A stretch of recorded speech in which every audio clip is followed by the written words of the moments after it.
Hello everyone, welcome to Anandam study classes. और आज हम लोग समझेंगे आपके कोरियन वार कैसे जो कोरिया है वो दो पार्ट में डिवाइड हो गया है, एक साउथ एक नॉर्थ। आप देखते हैं तो जो कोरिया है कैसे दो पार्टों में हो गया, क्या रीज़न था आपके, क्या कारण था, क्या वार हुआ जिससे वो दो पार्ट में डिवाइड है। और आज भी जो साउथ और कोरिया में वार चलते रहता है आपके। तो चलिए समझते हैं कोरियन वार को।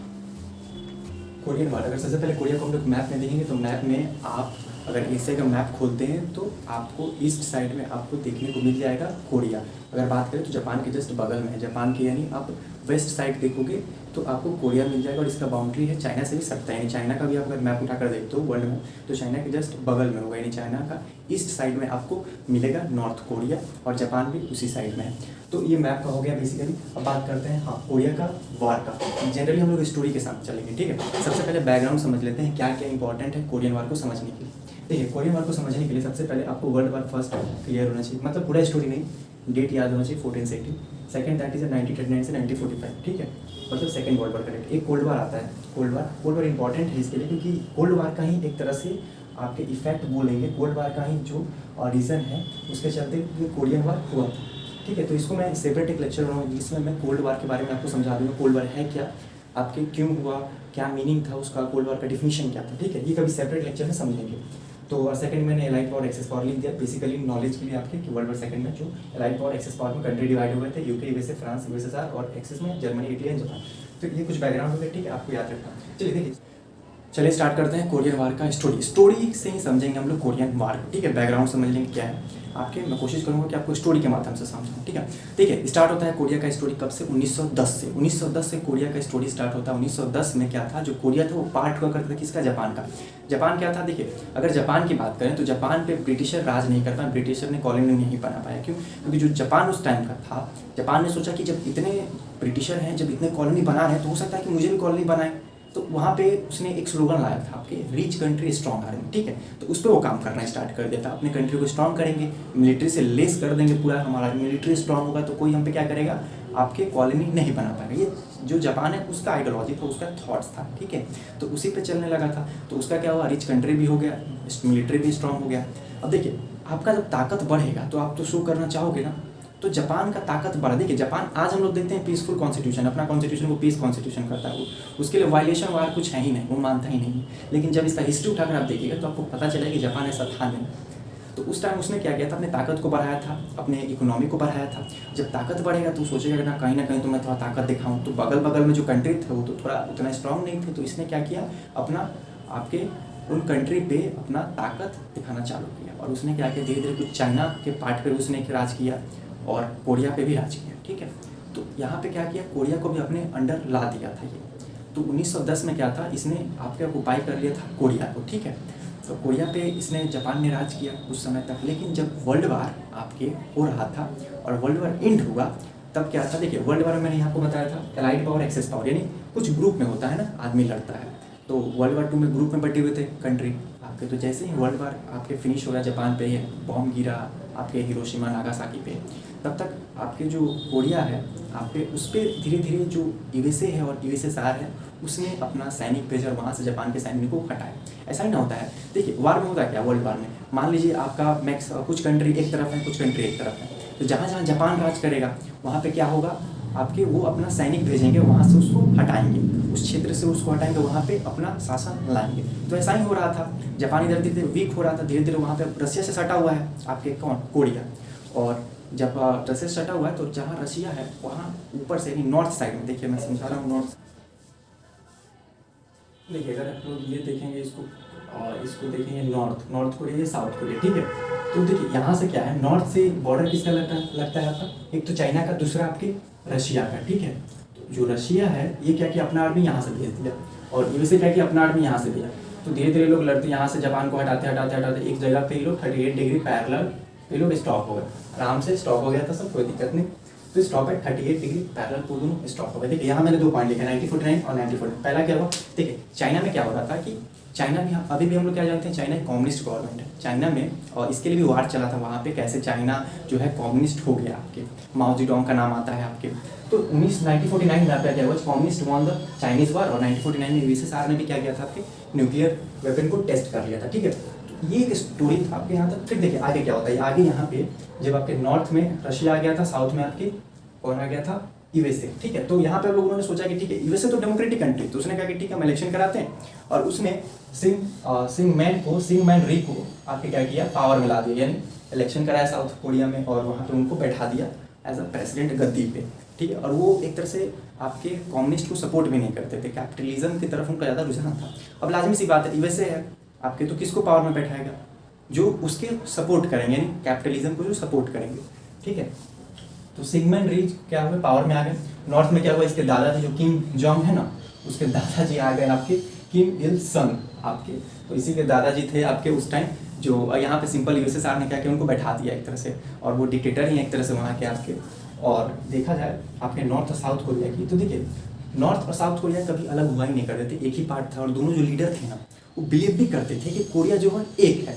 वो बहुत सारे मीटिंग में मिलते भी थे, सिगमैन री और इसके दादाजी किम जोंग के दादाजी किम इल संग मिलते भी थे, तो उन्होंने बात करते थे नहीं कोरिया एक ही, हम इसको यूनिफाई करेंगे ही करेंगे। लेकिन क्या होता था, आइडियोलॉजी डिफरेंट होता था। आइडियोलॉजी क्या होता था, एक कम्युनिस्ट सपोर्ट करता था, कम्युनिस्ट, और दूसरा क्या था आपके कैपिटलिज्म, ठीक है।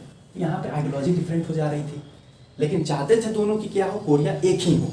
तो एक दिन क्या हुआ आपके, पहले देखिए इधर यूएसएसआर क्या किया था, नॉर्थ कोरिया को अच्छे से मिलिट्रिलाइज कर दिया था, वेपन्स को देके सब कुछ कर दिया था। इधर साउथ जो कोरिया है मिलिट्री में थोड़ा वीक था, लेकिन इसका इकोनॉमी सही जा रहा था।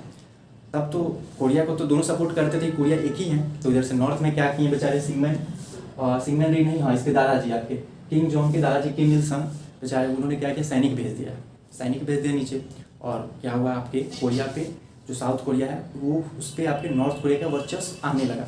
जहाँ आपकी आर्मी है तहाँ बेचारे जो सिगमैन री है उन्होंने यूएसए को कहा कि देखिए अब तो नॉर्थ कोरिया आ रहा है मेरे पे, पूरा जो है आपका ऑक्युपाई हो जाएगा एक तरह से। और यहाँ सवाल था, देखिए यूएसए चाहता तो इंटरफेयर नहीं भी करता, लेकिन यहाँ सवाल हो रहा था आपके आइडियोलॉजी की। देखिए कोल्ड वार में हो ही रहा था आइडियोलॉजी का वार, अगर साउथ कोरिया भी हो जाता क्या ये आपके कम्युनिस्ट, तो क्या होता आपके जो जितने भी वर्ल्ड हैं उस पर कैपिटलिज्म का वर्चस्व कम होता। इधर क्यूबा है वो भी हो जा रहा है आपके कम्युनिस्ट, और सभी कंट्री कम्युनिस्ट बन जाएंगे, तो जो कैपिटलिज्म का आइडियोलॉजी है वो खत्म होने लगेगा। यानी किसका आइडियोलॉजी आने लगेगा, यूएसएसआर का, और यूएसए को ये पसंद नहीं है। तो यहाँ पे क्या हुआ आपके, तो तुरंत यूएसए ने क्या किया आपके एक तरह से, यहाँ मैंने डेट बता दिया 25 जून 1950 याद रखिएगा, North Korea invade South to unify Korea peninsula, ठीक है। 25 जून को हुआ था 1950, डेट याद रखिएगा, डेट मैंने बोलना भूल गया था, ठीक है। तो 25 जून 1950 को क्या हुआ था, North Korea invade South to unify Korean peninsula. अब जहाँ आपके नॉर्थ कोरिया बढ़ा वहाँ पे साउथ कोरिया ने बताया, इन्फॉर्म किया यूएसए को, तो यूएसए ने तुरंत क्या किया आपके यूएन में एक रेजोल्यूशन पास किया कि साउथ कोरिया को बचाना होगा। साउथ कोरिया में देखिए आपके जो नॉर्थ कोरिया है वो इलीगली तौर पे वो आपके अतिक्रमण करने आ रहा है, आक्रमण कर रहा है उस पर। तो क्या होगा, तो यहाँ पे 22 कंट्रीज जो थे साथ में आके अपना सोल्जर्स को, मिलिट्री को वहाँ पे भेजा गया। और यहाँ पे क्या था, एक आपके जो यूएसएसआर था वो चाहता तो वीटो सपोर्ट करता, लेकिन उस टाइम उसने वीटो नहीं किया। देखिए वीटो क्या होता है, वीटो एक ऐसा पावर है, अगर किसी को मिलेगा, किसी कंट्री को मिलता है, तो यानी वो एक बार वीटो लगा देगा, तो जो टॉपिक के बारे में बात हो रहा होगा, आपके जिस मैटर के बारे में बात किया जा रहा होगा, वो मैटर क्लोज हो जाएगा, बात ही नहीं करना। समझ में आ रहा है, मतलब क्लास में ही आपका कोई चीज़, अगर आप क्लास में किसी को वीटो दे दिया गया है, आपके स्कूल में किसी को वीटो हो गया है, डायरेक्टर को हो गया है, आपके या प्रिंसिपल को हो गया है, तो किसी को भी वीटो मिल गया है, इसका मतलब क्या है वो कि अगर कोई पिटीशन चल रहा है कैबिनेट में, काउंसिल में, तो एक बार अपना वीटो रख देंगे, मतलब मना तो मैटर क्लोज, उसका बात ही नहीं करना। तो सिंपल था। तो यहाँ पर यूएसए वीटो ने क्योंकि बाइकॉटेड कर रहा था, वो यूएसए जो यूएनए है, यूएनए को एक तरह से उसमें पार्टिसिपेट नहीं कर रहा था, बहुत सारे सेशन को छोड़ रहा था, क्योंकि उस टाइम ताइवान को भी दे दिया गया था सदस्यता, ठीक है। तो आपके वो नाराज़ हुआ करता था, और उससे एक तरह से यूएनए से उसका थोड़ा सा चल रहा था टेंशन, तो वहाँ पे उसने वीटो नहीं लगाया। तब क्या हुआ, 22 कंट्री जो थे वो साथ में गए, और आपके इसमें देखिए मेन क्या था, जनरल्स डगलस थे आपके, और ट्रूमैन जो यूएसए के प्रेसिडेंट थे।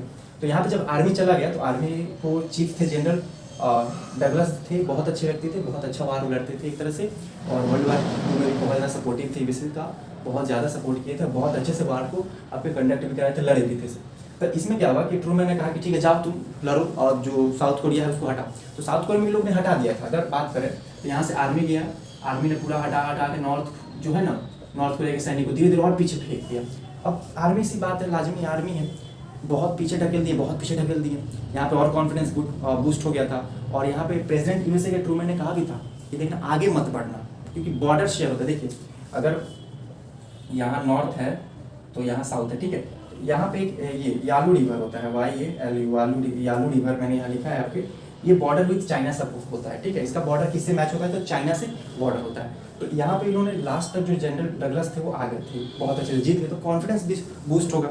सैनिक का ये तो होता है, अगर मान लो इतना बैक किया उस आर्मी को तो उसको और आगे कि नहीं अभी और आगे जा सकते हैं।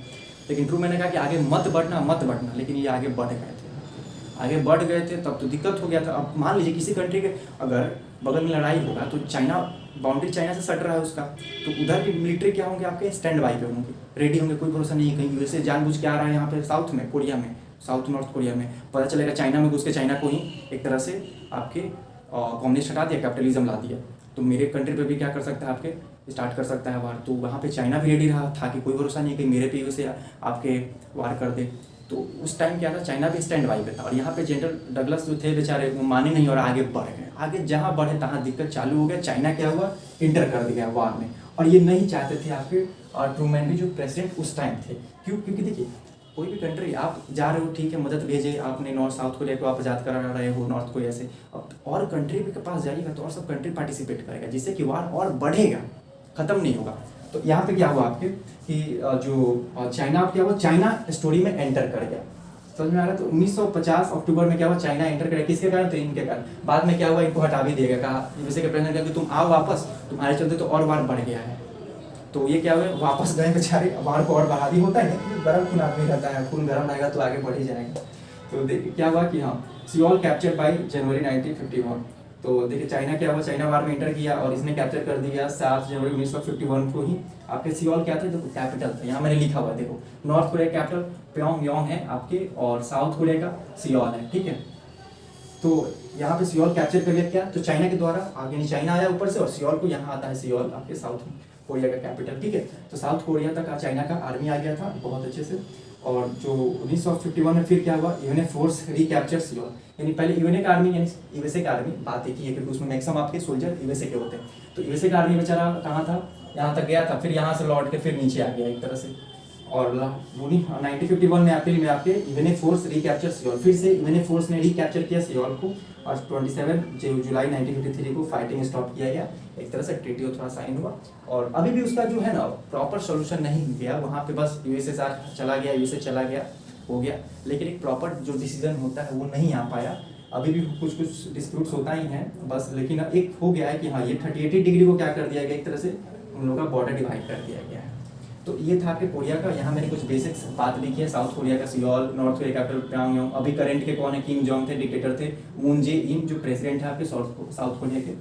तो ये था बेसिकली कोरिया का स्टोरी, यानी पार्ट हुआ करता था आपके जापान का है। और यहाँ पे 38 डिग्री पैरेलल पे यूएसए और आपके यूएसएसआर दोनों आर्मी ने एक बार स्टॉप किया था, उसके बाद वहाँ पे इलेक्शन कराया गया, तो साउथ जो कोरिया है वहाँ पे सिंगमैन री जो थे वो आए, लेकिन यहाँ पे क्या था, इसके दादाजी आपके किम जोंग के वो हार नहीं माने, वो अपना आर्मी भेज दिया। फिर इधर यूएसए क्या किया, आपके यूएनए में पास कराया, पास कराने के बाद क्या वो आर्मी लेकर चला गया। तो उसमें एक जनरल डगलस थे, वो हार नहीं माने, वो बेचारे गए तो पूरा नॉर्थ कोरिया तक चले गए, यहाँ यालू रिवर जो है उसके आगे तक गए। तो चाइना भी धीरे धीरे वार में एंटर कर गया, तो चाइना वार में एंटर कर गया, तब चाइना क्या किया, उन लोग को पीछे ढकेल दिया बहुत अच्छे से, और सियोल कैप्चर कर लिया जनवरी 7 को 1951 को।